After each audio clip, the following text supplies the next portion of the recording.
So, hello and welcome. My name is Steve Pugh, and every week, once a week on a Monday, I try and interview some interesting people that I believe can help your business or career.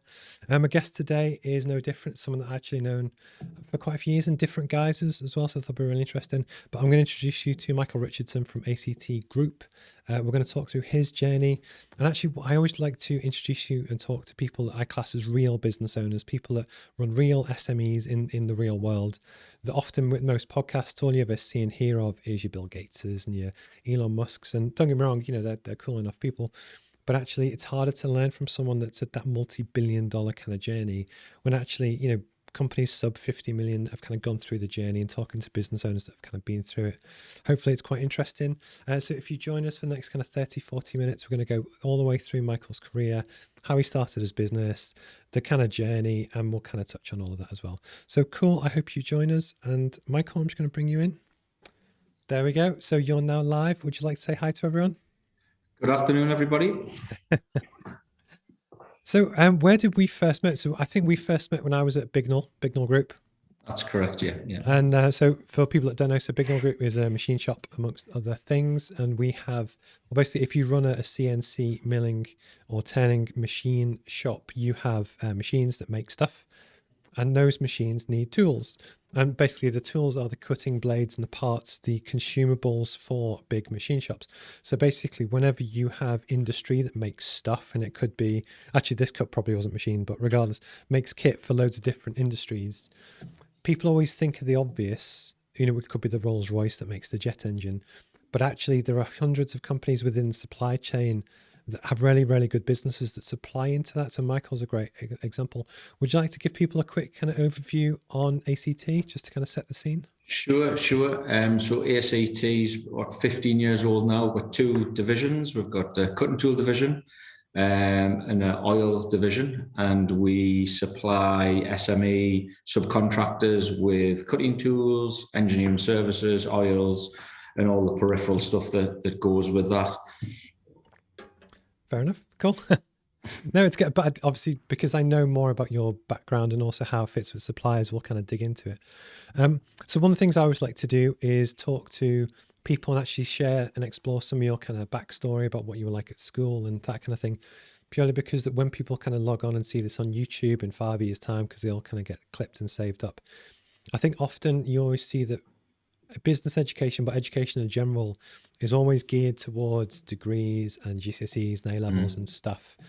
And actually, the more that I've kind of gone through my career and I went that route, the more I see the value in the hands-on practical apprenticeship type routes. So I think it's always interesting for real business owners to talk about stuff and their journey, because actually, you get a lot of people that aren't academic, that aren't sure what to do next, and they might really kind of resonate with your story. So would you be happy to share, like, where did you grow up? Yeah, so I was born in Wallsend, in a place called Battle Hill, great name, and lived there for a few years, several years, and then my parents moved to Washington, which is a small suburb in between Newcastle and Sunderland, and I studied at Usworth Comprehensive School, and then left there, and I'll tell a story about the careers officer saying, so, okay, you're leaving school now, so what do you want to do? And my response was, well, I want to play number 9 for Newcastle United. That's what I want to do, which was a bit of a joke. But if you're not good enough to do that, what else do you want to do? And the obvious response is, well, I don't know, because I've never done anything. Yeah. Kind of thing. And so this is a fork in the road that I came to. And I'd done reasonably well at school and didn't know what journey I wanted to go on. And you touch on apprenticeship, Steve, which is really valid, because some good advice I got was go and get yourself a trade, go and learn a trade, and then at least by the time you've completed that, you might know more about what you want to do, or you'll become good at the trade that you've learned. So that was a decision that I made, and went and got a mechanical engineering trade, and then did an apprenticeship and studied doing HNC degrees, and in my opinion, harder than going and getting a degree. I'd agree with you. Not that I've actually just not that I've actually just gone and got a degree, but when I know people who have done that, and they're difficult in their own right, but for sure to work and learn practical stuff and then go and do the theory on night shift and night classes and stuff is incredibly difficult. Your time's valuable, and you run out of it quickly. You're burning the candle late at night. I'd agree with it. It's funny actually, because with one of the problems with human nature is that everyone assumes that they have it bad, or because you don't know. I don't know what your life is like in detail, or someone that's from a different background, and it's always that university is a lot like school. So you kind of go and you have your lessons, you have your exams, but outside of that, you just piss about and go on the lash and do whatever teenagers do. The thing that I really respect with apprenticeships is the fact that you graft, you work, and then have to do it out of hours. And I know how hard that is. And I think, but it's really good life training, because hopefully, touch some wood, if you can almost kind of get through that, the skills that kind of sets you up are better, in my mind, than what you get a lot of time. If you get people who, like I've got a nephew who's 17, 18 now, and he's about to go to uni. He's trying to decide what to do. And the worry always is, so he wants to go and do engineering, but I kind of think he needs to go and work in McDonald's and stuff as well, just to learn those extra skills that you can't teach and you don't get taught in a classroom. And I think you do have people that are purely like mega academic and they just want to work in a lab or whatever. That's fine. But most people have some sort of human interaction, and it's that real world skills and stuff that you only learn in the real world through like getting thrown in and mixing with different people. And I agree with you. I think an apprenticeship in many ways is a lot better than the degree angle. That being said, yes, it depends what job you want to go to and stuff, but it's certainly not negative or worse or whatever. It gives you a good grounding, Steve. I think what you're trying to say, a very good grounding. I mean, and it comes with early sacrifice as well. That as a young teenager can be very difficult. When your friends are phoning saying we're going to town, are you coming? And it's like, no, I've got to study because I've been working all day. I've got to study on a night time and stuff. There's a bigger time commitment, let's say, because you work and earning money and you're studying for a future career. And we all know, university or studying alone is good fun. You study and then you're out with your mates and they're out all the time and then they're studying again. So there's definitely a different dynamic there, but it's what I did. It's what I decided to do.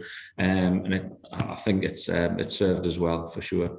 So almost at some point, obviously you went through and started your own business, but how was that journey to kind of going through your career, and at what point did you start to get the itch to, maybe want to do your own thing? But obviously it's, for me, when I was going through, I always knew that I had talent at doing certain things, and I was always willing to work hard and do the extra. And I always had reservations, but I'm always interested almost in the character traits. Did you always knew that you'd want to do your own thing at some point? No, I don't think so. Not from starting work and studying, but definitely after getting into me early 20s, I felt I could give more back than just, doing the 9 to 5 kind of job. And I think the thing that happened was one pivotal thing I remember is I saw a lot of engineering companies closing. I can name them. People would have heard of them. People like Eaton Transmissions and Newton Aycliffe, Black & Decker, Vickers Defence Systems.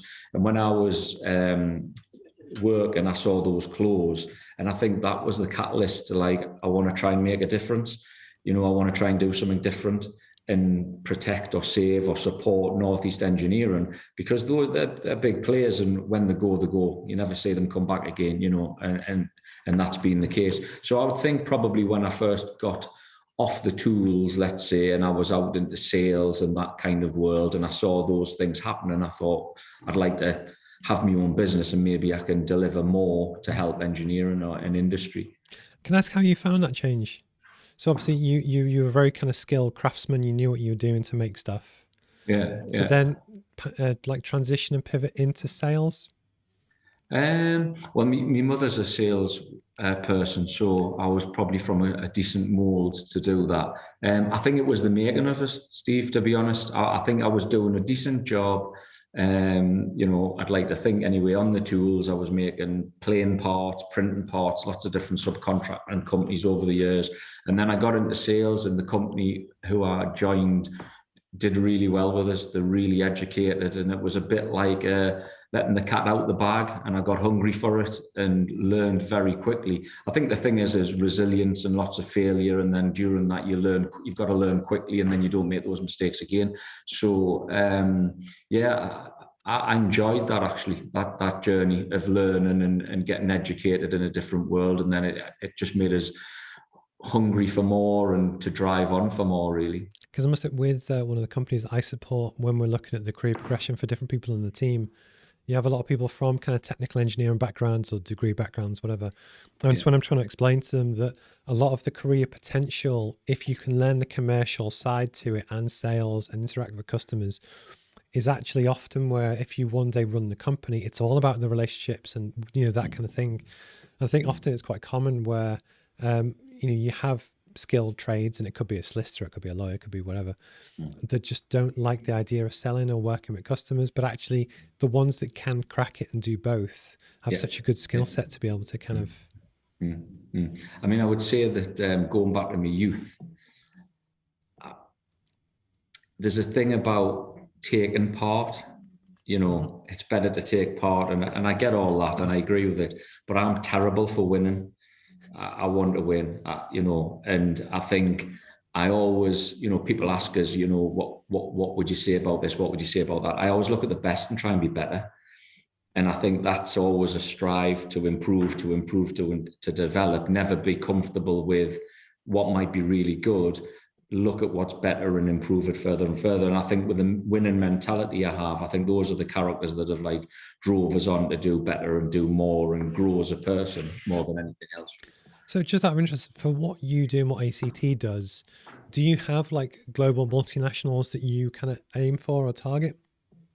To work as customers or suppliers? No, as equivalents. My point is, so for instance, what I'm trying to do in terms of the online classroom stuff, the live streams and stuff, it's very easy to find the people like Tony Robbins that do that and they get millions of views and stuff because they're very public. But almost, I love to watch and see what they do and think, I could do that, fuck that, I could do that better. And it's even down to the lights in the background and all the details. So, but I like having people I compete against with. They don't even know who I am, but it's just wanting to be the best you can. And I was just interested for what you do. You know, who do you aim for or at, or do you just try and learn from everyone? Right. So, interesting that, because I've worked what I would say on both sides of the fence. So I've worked for your PLC, so your big corporate business, and seen the advantages they have with brand positioning, big marketing teams, big sales teams, and then I've also worked as ACT is as an SME technical distributor, and I suppose you get the best of both worlds, because a PLC cannot be as dynamic as a smaller business, but a small business can learn on the biggest scale of a marketing team and how it operates and the importance of brand and positioning your business correctly and have a promise and stick to the promise and believe in the promise. So I've had that advantage of working in two sides of the fence. And so to answer your question, as a person, I'll look at the big PLC companies, but make it better. You know, where they can improve because they're so big, you know, big corporate business, it's hard to move. It's like the Titanic. ACT can be more dynamic and learn from what they do get right. So I'll look up at the big OEMs, the manufacturers. No, so I had a conversation with a guy that rang me from London about 2 hours ago, and I was trying to explain the difference between your PLCs and your small businesses. And it's the easiest way to describe it is that if someone came to you and said, actually, look, we've got this deal, do you want to do it? You can make a decision and then react. Yeah. If you've got governance and board approval and it can't go to the next board meeting, and, you know, I used to work at one of those, and it was just... the difference is just stark that yes, some of those companies have bigger manufacturing facilities and kit to do volume, but they can't do quick turnaround stuff. And it's the beauty of really having a smaller business is stuff. It gives you have weapons in your arsenal that you can use that other people kind of don't? Yeah, it's about being dynamic, Steve. Definitely, and a smaller SME is able to do that because you're ultimately dealing with the people who own the business rather than a board of shareholders who you've got to go and report to, and they want this report and that report, and then 2 months have gone past, and then they make a decision. Things come to my table, and within a week you can move forward with it. So, is someone grabbing you? Do you need to go? No, someone's just run into a lab by the looks of things. No, cool. But if you ever do have to bail, just tell me. It's the real world. It's cool. Yeah, absolutely. Yeah. So, at what point did you, think, what, I'm going to do this myself? I'm interested in the journey. As someone that's done it. Well, I joined another distributor because the guy who owned it was of an age where he wanted to move on, let's say, and retire, and I joined that. Both did it in goodwill at the time. I was a sales guy. I saw it as an opportunity to grow something that was reasonable size but grow quite well, and the plan was always for me to buy into that business in some capacity, and it just didn't work out. I think I maybe did too good of a job, or they didn't want to take it away from the family. You know what it's like, and I understood that, and so I made the decision there and then. Look, shook hands. I'm going to go and do it myself, kind of thing, because I realised. What age were you then? 31. Okay, no, cool. I think it helps give everyone context. When they're trying to picture the story. Yeah. So shook hands, decided to do it myself. And the truth of the matter was, apart from having kids, without a doubt, is the hardest thing I've ever done. I mean, I literally went, I was a managing director of a business doing 3 million quid turnover, say. I had a good lifestyle. I didn't really have any worries or anything like that. And I chucked a lot to buy a van and work out of a garage, to sum it up, with absolutely nothing at all. How did you find that process? Because with... I obviously did something similar, but for instance, so I used to have like an E-Class, and I had a nice car and I was similar sized business, similar job. And actually it was funny that now, especially when lockdown hit, I sold all my cars and stuff, and I've got with the Kia Ceed that we've had for years. But actually now I take great pride in the hustle and the grind and just doing the best I can, trying to build my craft. But I was just interested to hear how you found that process, or did you just absolutely hate it? I didn't hate it, actually, because my opinion then is the same now. And I don't know when this light bulb happened, but a lot of people work a career and open a business for one thing, which is money. And that's a mistake. It's a massive mistake. Yeah. It's got to be about purpose, quite clearly. And money motivates you today and it gets you things, but you're a long time dead and they don't go with you. So, it's got to be more than just the wage bill. And so with that mindset, it made it easy to go, actually, I'm not doing it for the nice car or the nice salary. I'm doing it to have a purpose, to have a challenge, to have a drive, to build something that can make a difference, and then lead into a legacy for other people to pick it up and take it further and do whatever with it, So with that mindset, I just rolled my sleeves up, knuckled down, and never really thought twice about it. Don't get us wrong, there was difficult days, but ultimately I just cracked on. How did you find the first kind of 6 months, a year? Because when I speak to other people, it's almost that's the hardest bit, where you're trying to have people know who you are, what you offer, and get your first few customers enough to wash your own face.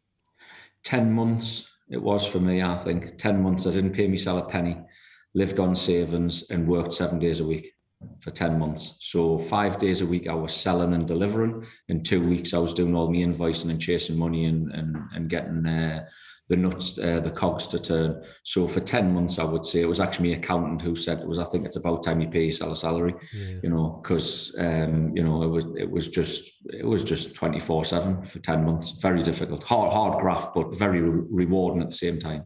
At what point did you and it is different because of what you do, because you have physical products and logistics and stuff that you move. So at what point did you kind of take on staff or start to build a team? About the same time. I needed to remove the administration side of the business from us. So I was left to do business development and the technical side of the business. So it was about the 10-month point where it was clear that I couldn't grow the business further doing 7 days a week, having what I had.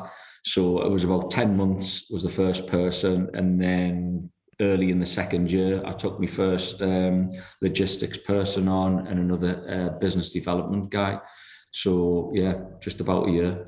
I was thinking, because I'm actually going through this process now, because one of the things that I've found is that I was in here yesterday and I'm working long hours, Yeah. but because I'm enjoying it and stuff, but now at the point where when I edit the videos and the interviews, it was taking me a long time.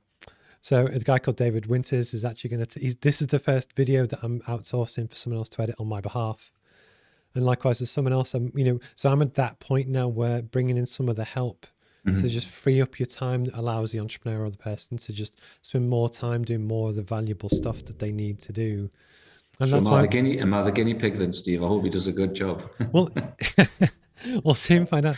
But it's that balance of when it's like editing video is actually a really difficult skill, because you need to still retain the flow of the conversation, but then clip up different bits, and it's fine, but it just takes a lot of time. That I know every time I interview someone, my email is still going doing client work, and it's just it doesn't work with me doing everything. But almost that's a good sign that things are going well. That it's just, and then the other one for me is just on the logistics of doing all of the posting out the courses, getting people's addresses, putting into the Royal Mail system, printing out the labels and that kind of thing.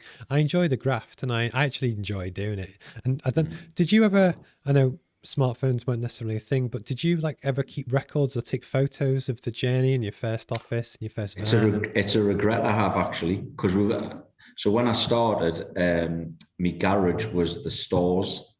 Yeah. And we no longer live at that house. And I wish I had took a photograph of the first van I got, the Sony laptop that I still actually have. The Sony laptop. It doesn't work now, but I still actually have it. It's a slimline laptop. The dot matrix printer that I used to use, I've still got that kicking around somewhere. But I didn't get any photos, which is a bit of a regret, because I think you're in the trenches, you're doing the job. It's a bit of like a survival mode. I need to create some revenue and build a business. And you never think, oh, in 15 years, we'll be employing 20 odd people and with this and with that. And you know what I mean? I better take some photographs to look back, So, but it is a bit of a regret I have, actually, with that I didn't take photographs of the van and the stock shelving that I had built and stuff. But I think it's easy now because everyone's got a camera on their phone. Yeah. So it's like when I sent my first pack to China 2 weeks ago, boop. Yeah. And even when I used to set this up upstairs and I had the office with the windows, I'd literally be perched on the chest of drawers. I didn't even have a proper desk. And 6 months before that was I was sat in my spare bedroom at home. And it's just for me, it actually is about the joy of the journey and just trying stuff and just whatever. And very much I prefer to try and fail than not give it my best. You know what I mean? Yeah. I used to build relationships up with the couriers, and I used to meet them at Sainsbury's car park and get the deliveries so that I could unpack them in the back of the van and then go off delivering. And then every year I'd give them a bottle of red wine to say thank you, that they would meet us, because otherwise with couriers it's delivery between 9 and 5. Yeah. Well, I needed the stuff at the crack of dawn so that I could get into customers and make the deliveries and then start doing some business development. So that was an interesting relationship. So I struck up relationships with the UPS and the DHL couriers. I'm sure the bosses wouldn't be happy about that now, knowing that they were meeting us in Sainsbury's car park, but nevertheless. How have you found over 15 years how almost business has changed? Do you think it's a lot more legitimate now in terms of, the work policies, procedures, and how businesses treat staff? I'm just interested as someone, obviously you've been through it. Yeah. Mental health's a big thing now, more so. I've always had this ethos of I'll look after my staff and they'll look after everything else. You know what I mean? It's massively important. So this COVID period we've been through, you can imagine, like every business, there was a fork in the road. There's no book that you're being given to say this is how to run your business. And by the way, this is what happens when a pandemic comes. You've got to, think on your feet. So the choices were, number one, furlough people, make people redundant, cut the business cloth, because obviously everything shrank naturally, or make the tougher decision, which is look after your staff and ride the challenges. So I took the second one, which was without a doubt the hardest. Because I made the decision that, the the company's nothing without the team, and the team are going to be the people who get you out of this. And also on their mental health, you know, people will go, oh, I wish they had furloughed me for 6 months. Well, you wouldn't be saying that after a month when you're stuck at home and you've got no purpose in life and. So I think those changes have come. And then the other thing that I see, which we're doing a lot with at the minute, is the digital world, like i.e. what we're doing today, Steve. We're doing a lot with digital platforms so customers can do business with us without the need to meet people face to face so much, you know. E-commerce we've called My Shop, cooling portal for managing your data for the HSE, things like that. So that's moved as fast as I thought it would, actually. I thought when the digital world comes, it's going to move very quickly, you know, quicker than any other you know, rollout. Because yeah. I know one of the conversations that we've had in the past was actually to do with salespeople and logistics. Yeah. That likewise, if you've got a meeting in Newton Aycliffe, and then your next meeting's at Blythe, you can lose half a day just driving. As we're now, touch some wood, you know, and someone asked me the other day about, you know, what frequency should be an in-person meeting and what is remote. And realistically, maybe twice a year, you want to keep the feel of when you actually meet people in person. But actually now just the ability to just jump on and have a decent conversation. But the amount of time you save, hopefully, touch some wood, will, you know, do great things for productivity for businesses. And it's interesting just to see, you know, that change has happened within the space of COVID, I think. Yeah, oh, definitely. I think you'll never get away from the person-to-person contact. And it's difficult to know what rate you should do that at. But I think a lot of our customers aren't at the minute embracing this digital world as much as what we have. Probably a bit uncomfortable. It's a bit of an unknown. But the thing you've touched on there, because ultimately, Steve, we're all chasing the same thing and that's time. You know, how long we're on this planet, how quickly we get things done, etc., etc. And the digital world definitely, you know, saves you time. You can have, you know, one of my guys was, like you mentioned, doing a lot of traveling, and now we can have 10 meetings in a day, which he just physically couldn't do if he was on the drive from one to the next. So it's definitely got its advantages. Like I say, it's not as warm and cozy as having a cup of coffee with someone, of course, but, you know, it's a second best. Yeah, cool. So with this being a growth strategy podcast, and although I know the answer, I think it's really useful and just interesting to talk about for people that don't. You provide cutting tools and different consumables for machine shops. Yeah, that's correct. Yeah. And then when did vending machines come in, and the concept around that actually, in theory, for everyone else, you hold stock on premises at the client so they get it instantly? I just thought it's a brilliant move. That'll be, we put our first vending solution in 14 years ago. Wow. And the idea was that we live in a world, if you take the automotive world, we live in a world of just in time. And this took it to a level where it's 24/7, it's immediate delivery. So you go to the vending machine, you log in to the computer, you select the item you want, it releases it, and then you continue production. So, and we have over 50 installations now around the Northeast, all similar configuration. They're all different because they're all bespoke, built for the customer's requirements. Okay. But yeah, the first one I put in was 14 years ago. And interestingly, it's still there now today, operating exactly the same with a new computer on, of course, but still working. Because what's interesting, so people rave about Amazon next day delivery, you know, just as a prime example. Yeah. But this was 14 years ago, instant delivery. And it's mind blowing in some ways. It's now. But I think there's a lot of industries that could implement something similar. You know, off the top of my head, but it's almost where I just think it's really clever strategies to differentiate yourself. And then for ACT as well, because I guess it's a competitive market. How else does the company? I guess do you differentiate yourselves from everyone else? Yeah, so we've got obviously the vending solution, the stock that we have. We've got our own logistics team that do same and next day delivery every day, and they fill the vending machines up so the customer just takes what he needs. We've got a full-on tooling engineering service. So we've got several engineers who are all about the important bit, really. The getting the product and using it is fine, but these lads make sure they use the right product at the right technical data and therefore maximize the efficiency and profitability. And then a few years ago, we opened an oil division, headed up by a specialist. And that is because customers use cutting tools and then they put oil on them to make them perform correctly. So if your oil's not right, the tools don't perform. And then behind that, we've got all the digital things coming along to help people buy things digitally or manage things digitally, whether it's the vending machine or the oil portal. So we're actually more of a service business when I look at what we provide to customers on the fly, daily, weekly. And the tooling, is how we make our money. That's the byproduct of the service, really. Because it's also the added value from the knowledge. Yeah. So one of the big things, just for people that might not know, is almost that when you run a cutting tool or a drill or whichever, the speed that you run it and the way that you program it, and there's so much knowledge to it that has a massive difference in performance. So it's not a case of just buying the piece of kit and plugging it in and pressing go. There's a lot to it, and it's that added value that you can bring and your team bring that I guess when it comes to, because I do really like the ACT kind of branding and stuff. It's a science, Steve. It's a science. People think, we do training with customers and we ask them out work speeds and feeds out, and a lot of them hold their finger up and go, well, I would start at about. And we have to remind them there's actually a science and a calculation that tells you don't need to start at about. It'll tell you exactly what to run it at, So but that's what the engineers go and do all the time. But I think part of that is because you started on the tools, the craft, it inside out.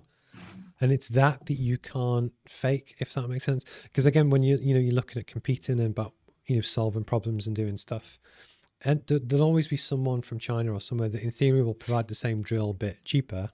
Yeah. But the real value comes in knowing how to use it and the service and the interaction. And I just think it's really important to kind of drill at home for anyone that does their own business, regardless of what it is. Yeah. We have a bit of a mantra here about it doesn't matter what the brand is, it depends what you do with it that counts. You can buy any tool. They're all good tools. There's no doubt about it. But knowing the right way to apply it and get the best out of it, that's the key. And that comes with expertise and knowledge, Yeah, okay. So as a man, you're quite into your health and fitness? Is that still true after COVID? I weighed myself for the first time yesterday at my mum's house.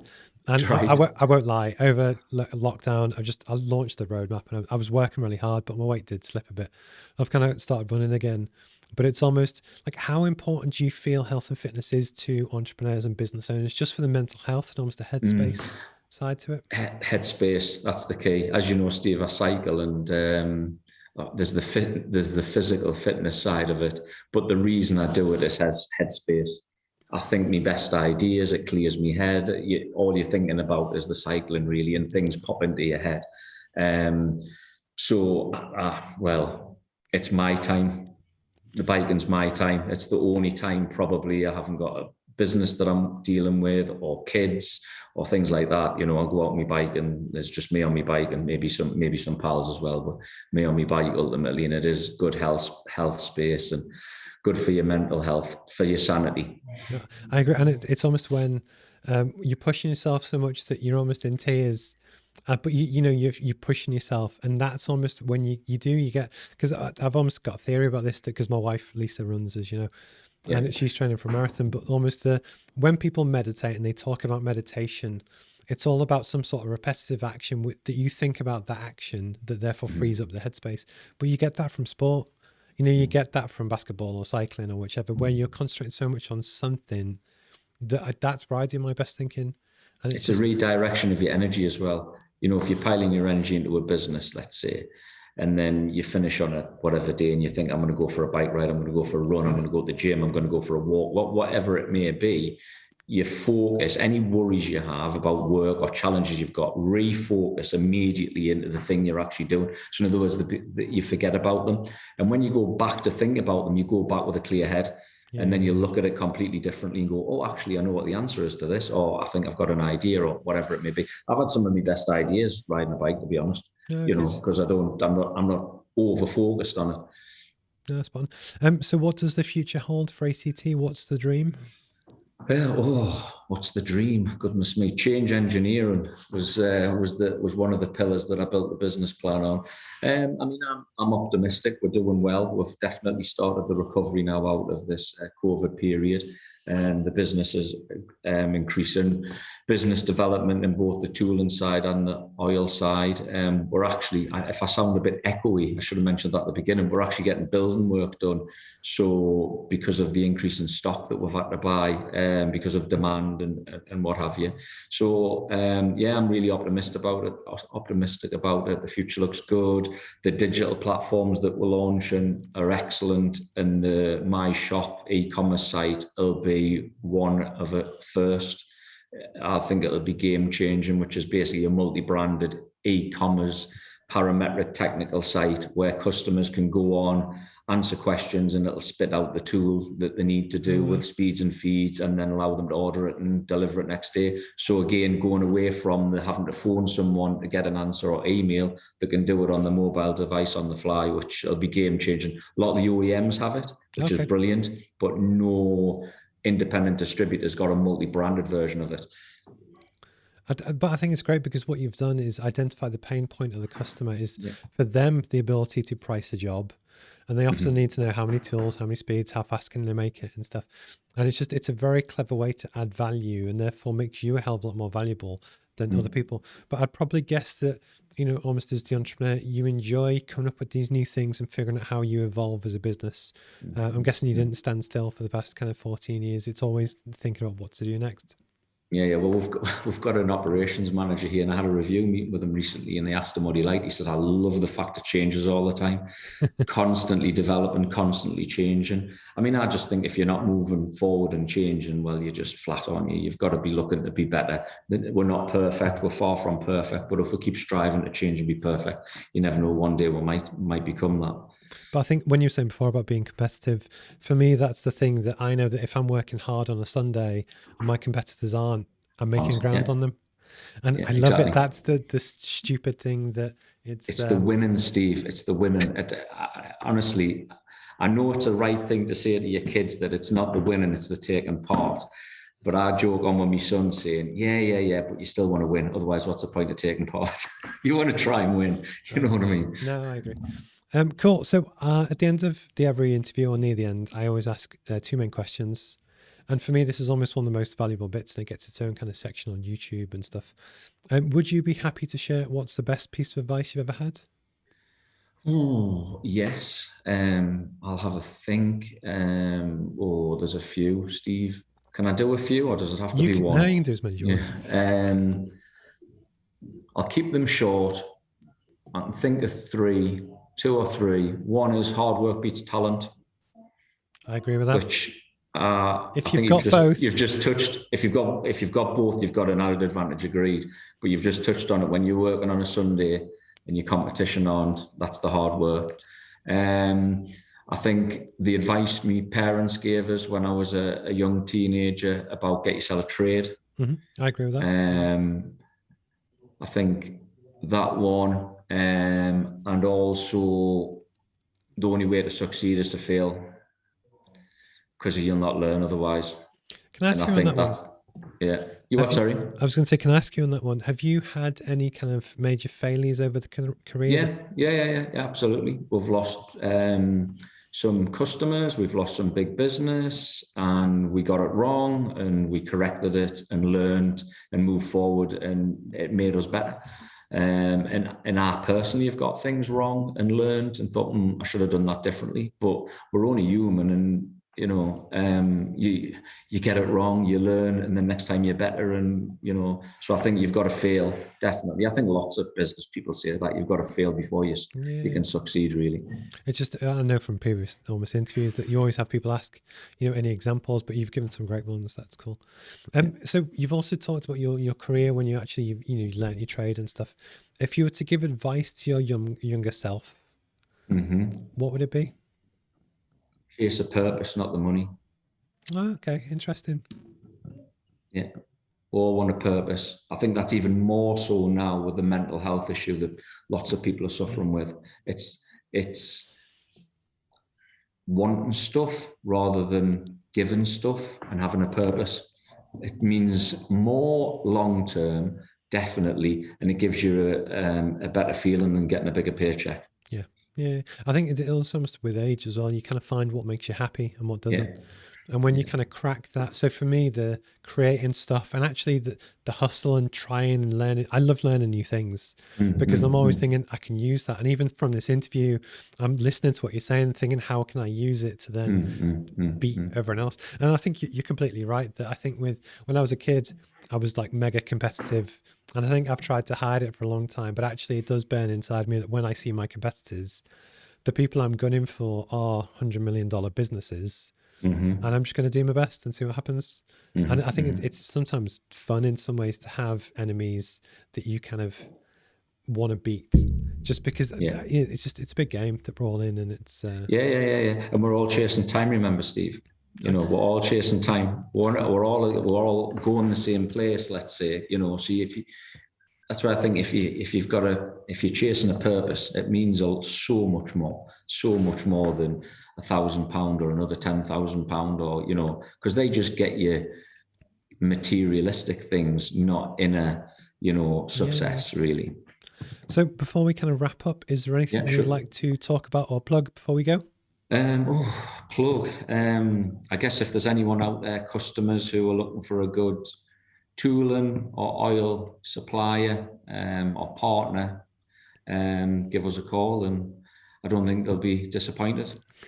Well, I agree with that. But part of the reason why I wanted to speak to you about the interview as well is just because I think I love the business. I love what you do. I love how in a space which some people historically would see as traditional, quite old fashioned, there's still great ways to innovate. And I think one of the other parts to it as well is that you get a lot of people that watch these kind of things who are into their tech and their apps and that kind of thing. And people often forget about the real world businesses that make real stuff. And almost, I don't think enough people know how things are made.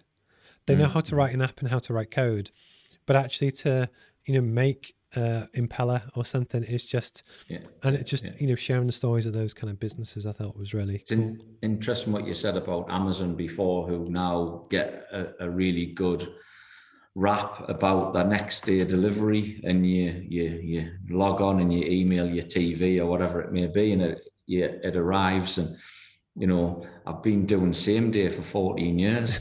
It's my marketing's not good enough, maybe. Oh, cool. But no, Mike, I really appreciate your time. Hopefully at some point I'll see you around and we'll get a beer, and when COVID allows and that kind of thing. Have you had both your jabs yet? One, and my second is this month, I think. Yeah. Oh, cool. Yeah. But I haven't tried the magnet trick, where you put the magnet on and it stays where the injection was. What? I'll tell you another time. Is that just a wind up down the pub? Yeah, it's a wind up. It's a tracker, so the government know where everybody is. Yeah. Cool. But no, thank you for your time. It's been a pleasure to catch up. I've always been a big fan of the business, and I love how your branding and how you stand out in the space. And actually, having been to your site a few times, just the technology in terms of how you hold stock and manage it. It's a very slick operation that actually, it's great. And almost I wanted to share the word about how SMEs are as good, if not better, than the bigger companies that people always talk about. Thanks for that, Steve. Appreciate that. Cool. Yeah, we just we're in the trenches. We'll just get on with it. That's the fun bit. Cool. Well, I will let you go. Good luck with the cycling, and I'm sure I'll catch up with you soon. Yeah, all the best. Cheers, Steve. Bye-bye. Thanks, mate. Bye.